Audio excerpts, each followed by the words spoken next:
जय Hind friends, I welcome you all. जैसा कि आपको पता है हम इडियम्स एंड फ्रेजेस डिस्कस कर रहे हैं। ये सारे प्रीवियस ईयर क्वेश्चन हैं और ये पार्ट 13 है। इसकी जो पीडीएफ है वो इस टेलीग्राम चैनल पे मिल जाएगी। आगे बढ़ते हैं। सबसे पहला क्वेश्चन है cool as cucumber. Cool as cucumber क्या होता है? देखो, आपने इसको याद करने का बेसिकली देखो, इसमें कूल लिखा हुआ है ना कहीं शांत और पीस से संबंधित है। बट इसको याद करने का मैं सबसे अच्छा तरीका बता दूं। आपने देखा होगा मेकअप करवाते वक्त लोग जब ऐसे शांति से आराम से लेटे रहते हैं तो आंखों पे क्या खीरे का स्लाइस रखे हुए होता है ना, उस समय एकदम शांत से लेट करके वो अपना मेकअप करवाते हैं। तो वहीं से आता है कूल एज क्यूकम्बर। क्यूकम्बर वैसे भी ठंडा होता है गर्मियों में, जब इसकी खेती होती है तो गर्मियों में ज़्यादा खाया जाता है। इससे क्या होता है, जो इंटरनल हीट होती है बॉडी में वो बैलेंस्ड रहती है और जो लू वगैरह लगने का खतरा होता है वो कम होता है। इसीलिए आपने देखा होगा गर्मियों में खीरे ज़्यादा बिकते हैं और सैलेड के तौर पे तो वैसे भी खाया ही जाता है। सो कूल एज क्यूकम्बर, इसका मतलब होगा ऑप्शन सी, काम, शांत। ठीक, अगले क्वेश्चन की तरफ बढ़ते हैं। अगला इडियम है चिकन हार्टेड। चिकन हार्टेड क्या होता है? आपने देखा होगा ना, जो मुर्गी मुर्गा होता है छोटा होता है ना, बड़ी जल्दी डर जाते हैं। छोटा सा दिल होता है, बच्चा भी अगर दौड़ के जाएगा तो सब ऐसे चिल्ला के इधर उधर भाग लेती हैं। तो क्या होती हैं, बड़ी आसानी से डर जाती हैं। ऑप्शंस में अगर हम देखें, visibly pleased, slightly risky, readily available या फिर easily scared. So right answer is option D, easily scared. आसानी से डर जाते हैं, ऐसे लोगों के लिए चिकन हार्टेड का इस्तेमाल होता है। अगला क्वेश्चन है क्रोकोडाइल टीयर्स। ये तो मुझे लगता है भाई सबको पता है, मगरमच्छ के आंसू क्या होते हैं। झूठे आंसू जो होते हैं उसी को मगरमच्छ के आंसू बोलते हैं। सो ऑप्शंस में अगर हम देखें, option C is the right answer, false tears, झूठे आंसू। अगला क्वेश्चन है च्यू द सीनरी। ये अच्छा सा इडियम है, ये जनरली लोग कंफ्यूज हो जाएंगे। च्यू द सीनरी क्या होती है? देखो, ये इडियम आता है थिएटर की दुनिया से। जब पहले थिएटर्स वगैरह चलते थे, ऑल्दो अभी भी चलते हैं, पर थिएटर में क्या होता था, कई बार क्या होता था, कोई जो एक्टर होता, जो परफॉर्मर होता था, उसको जितना टास्क दिया जाता था ना, जितना बोला जाता था, जितनी सीन की रिक्वायरमेंट होती थी, उससे ज़्यादा ही परफॉर्म कर गया तो वो क्या हो जाएगा, खराब हो जाएगा, है ना। वो क्या होता है, ओवर एक्टिंग में आ जाता है। ओवर इमोशनल होकर के अगर आप कोई सीन करोगे तो वो बेकार हो जाएगी, सीन की जो डिमांड है। तो इस वजह से जो डायरेक्टर होता कहता है, खा गए ना, खत्म कर दिया ना, सीन बेकार कर दिया। तो वहीं से आया च्यू द सीनरी। ठीक है, मतलब खराब कर देना। अब किस तरीके से खराब किया, ओवर एक्ट करके, ओवर इमोशनल होकर के। सो ऑप्शंस में अगर हम देखें, to understate, to act overly emotional, and this is the right answer, option B, to act overly emotional. इसी को कहते हैं च्यू द सीनरी। ओके, अगला क्वेश्चन है कैट्स पॉ। अब कैट्स पॉ क्या होता है? वैसे तो सबको पता है, बिल्ली के पंजे को कैट्स पॉ कहते हैं, बट इडियम में इसका क्या मतलब होगा? ऑप्शंस में अगर हम देखें, a person used as a tool by another, या फिर टू अटैक समवन, या move at a fast pace, या फिर द मोस्ट इंपॉर्टेंट एट्रीब्यूट। तो आपने देखा होगा, अच्छा देखो, इसके इसके बेस पे एक कहानी है एक्चुअली, मैं शॉर्ट में बता देता हूँ।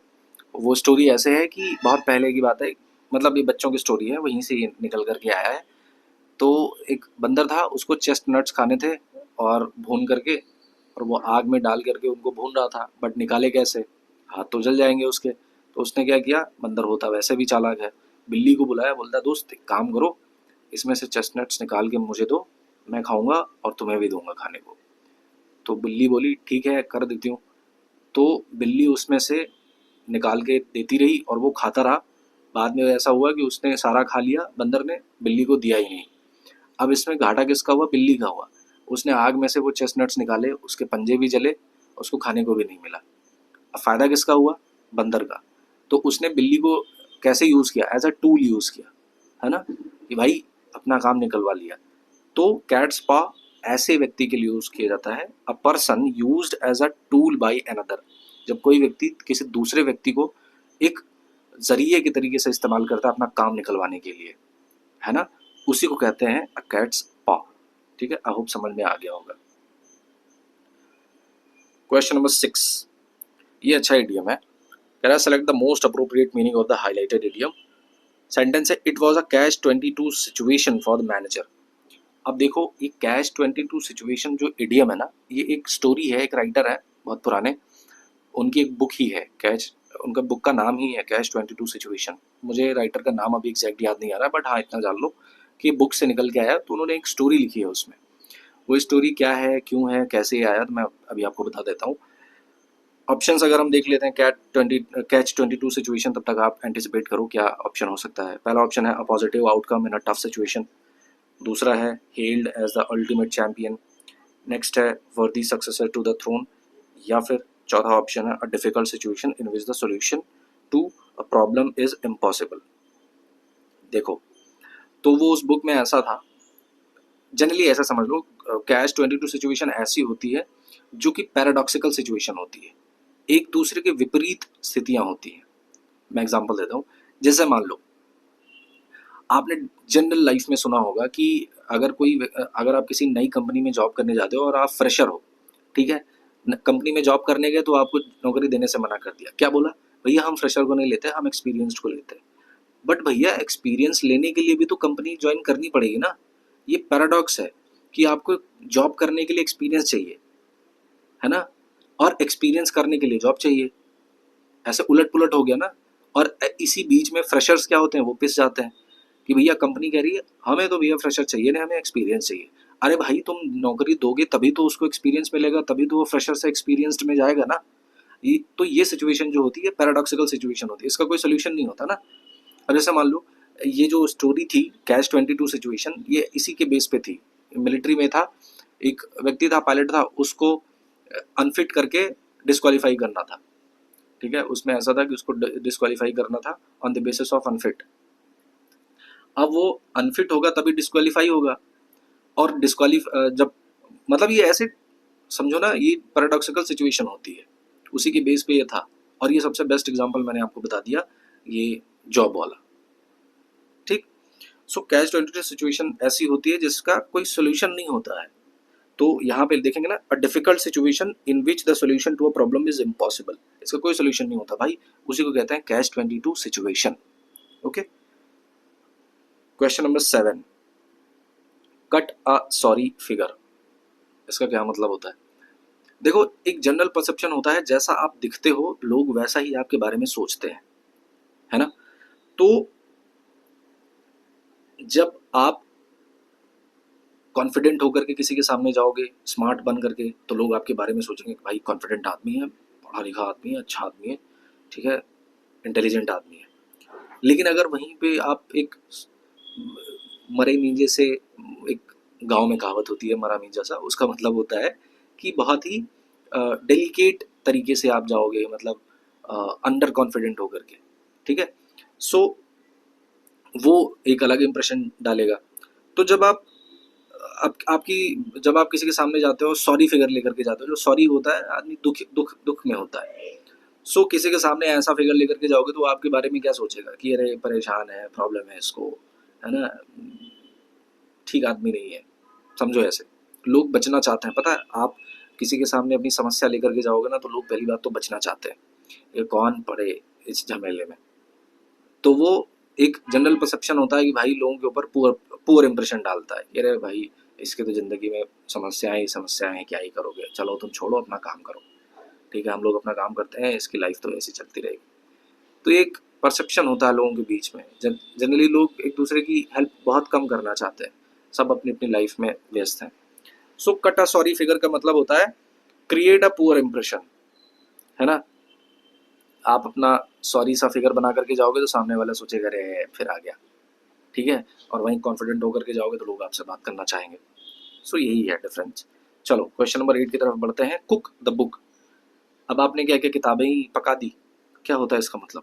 आपने वो सुना होगा ना, कहते हैं कि there is something cooking between these guys, मतलब कुछ तो चल रहा है इन दोनों के बीच में, कुछ तो ये सलाह कर रहे हैं कुछ करने की, ऐसा होता ना, बोलते हैं कि देयर इज समथिंग कुकिंग। तो ये वैसा होता है। अब कुक द बुक का मतलब होता है, बुक इज बेसिकली, ये ऐसा आया है कि कंपनी है, उसमें अकाउंट्स का काम कर रहे हैं कुछ लोग, और as usual it's obvious account का काम है तो बुक्स तो लगेंगी ही, नोटबुक्स होती हैं, चेक बुक्स होती हैं, अकाउंट की बुक्स होती हैं, सब किताबों का ही काम होता है, सारे उसमें डॉक्यूमेंटेशन होता है।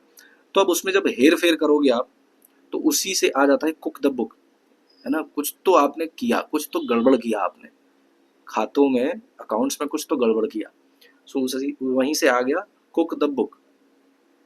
सो ऑप्शंस में अगर हम देखें, to falsify financial records, to be a good writer, to write books on cooking, या फिर to be a good editor, तो मैंने क्या बताया, अकाउंट्स एंड ये वो सारी चीज़ें बता दी। So option A is the right answer. Cook the book का मतलब होता है टू फॉल्सिफाई फाइनेंशियल रिकॉर्ड्स, तो जो फाइनेंशियल रिकॉर्ड्स है ना उसमें गलतियां करना, है ना, ऊपर नीचे करके घपला करना, उसे को कहते हैं cook the book. Question number 9, cast, okay, कह रहा है his comments cast a slur upon the integrity of his manager. उसके कमेंट्स ने ना उसके उसका जो मैनेजर था उसकी इंटीग्रिटी पे एक स्लर कास्ट किया। स्लर होता है कलंक, एक तरीके से समझो, ठीक है, धब्बा। और कास्ट होता है, जैसे बोलता ना कि उसकी शैडो, मतलब पेड़ की शैडो हमारे ऊपर कास्ट हो रही थी, मतलब हमारे ऊपर पड़ रही थी। सो किसी के ऊपर धब्बा लगा देना, कलंक लगा देना, उसी को कहते हैं cast a slur upon. So his comments cast a slur upon the integrity of his manager, मतलब उसके कमेंट्स है ना, उसका जो मैनेजर था उसकी इंटीग्रिटी हर्ट हो गई भाई, कलंक लगा दिया। अब जैसे कि मैंने बता दिया कलंक, ऑप्शंस में देख लो, प्रेज्ड, रिडीम्ड, डैमेज्ड, इंप्रूव्ड, तो क्या होगा, ऑप्शन सी, डैमेज कर दिया, ठीक है।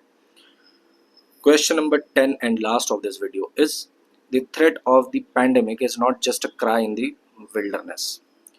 ये जो पैंडेमिक का खतरा है ना, it is not just a cry in the wilderness. Cry in the wilderness क्या होता है, वाइल्ड से बना है विल्डरनेस, या वाइल्डरनेस कह सकते हो। अब देखो, वाइल्डरनेस कहते हैं ऐसे सुनसान बीहड़ बियाबान, जहाँ कोई पेड़ पौधे नहीं, कोई आपको सुनने वाला नहीं, कोई उपस्थित नहीं है, अकेले जंगल, है ना। सो अगर वहाँ पे आप चिल्लाओगे तो कोई सुनेगा, नहीं सुनेगा ना। ऐसे बीहड़ जगह पे आप खड़े हो जाओ और कितना भी चिल्लाओ, कोई सुनने वाला है, नहीं सुनेगा। तो क्राई इन द विल्डरनेस होता है कि ऑप्शंस में अगर देखें, spreading rumours, tears of sorrow, an unheeded warning, या फिर mourning for the loss. So option C is the right answer, an unheeded warning. Unheeded का मतलब होता है अनसुना, आपको कोई वार्निंग दे रहा है, आप अनसुना कर दे रहे हैं, छोड़ो मैं नहीं ध्यान दे रहा। तो वही है, आप कितना भी भीड़ में खड़े होकर के चिल्लाओगे, कोई ध्यान नहीं देगा, अनसुना, वो अनसुनी है, कोई ध्यान ही नहीं देगा, कोई है ही नहीं, तो ध्यान कहाँ से देगा। सो ये जो पैंडेमिक का खतरा है, ये ऐसा नहीं है कि आप इस पे ध्यान ना दो और आगे बढ़ जाओगे, नहीं, इस पे ध्यान देना है। इसलिए कह रहा है it is not just a cry in the wilderness, ऐसा नहीं कि अनसुना करके निकल जाओगे भाई, नहीं, it is a serious situation. So this is the right answer. Cry in the wilderness का मतलब होता है एन अनहीडेड वार्निंग। सो ये थे important questions idioms and phrases के, आई होप आपको समझ में आए होंगे। मिलते हैं नेक्स्ट वीडियो में, टिल देन टेक केयर, जय हिंद।